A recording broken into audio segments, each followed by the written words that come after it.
I'm Will Cabral, snowboard expert from Curated. I've helped hundreds of people find their perfect setup. I recently got a chance to ride the Burton Fish 3D. Just so you know, I'm not sponsored by any brands, and all these reviews are completely unbiased. And don't forget, if you need help finding your next board, click the link in the description and we'll be happy to help you out. Burton claims that the Fish 3D is a surf-inspired powder board built for the deepest days. So the Burton Fish 3D has Burton's directional flat top profile. So there's not camber in this board. It's really meant to be able to glide well. And so that means when you're turning, this isn't something that's gonna rail turns on hard pack or kind of more icy groomers. This is something that wants to kind of roll into turns and really float through the powder. So with the 3D contouring, it definitely rolls into turns, and initiating the turn is easy. But in terms of, riding at high speed on hard pack, this is something that the profile doesn't necessarily support.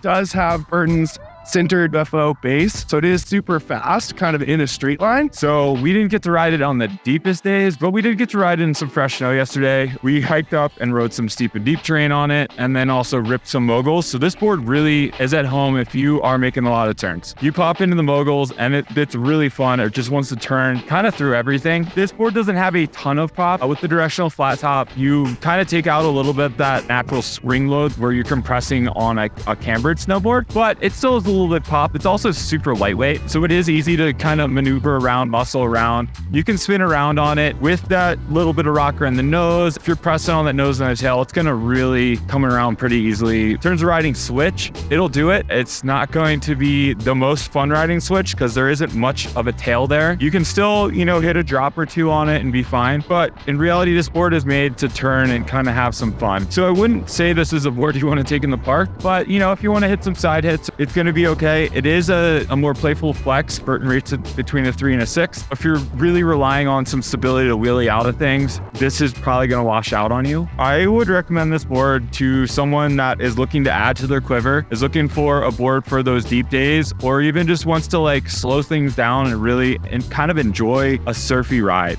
Getting into tighter trees or even moguls, this board's fun. I'd say that's where it's going to shine the most is, fresh snow, trees, and moguls. If you're a beginner looking for your first board or just looking for one board to do it all, this is not the option. This thing is super specialized. The snowboards work differently for different types of riders. If you need help finding your next setup, reach out to me or one of my fellow experts at Curated, and we'll be sure to help you out. If you like this video, click the subscribe button so you can see more content from Curated.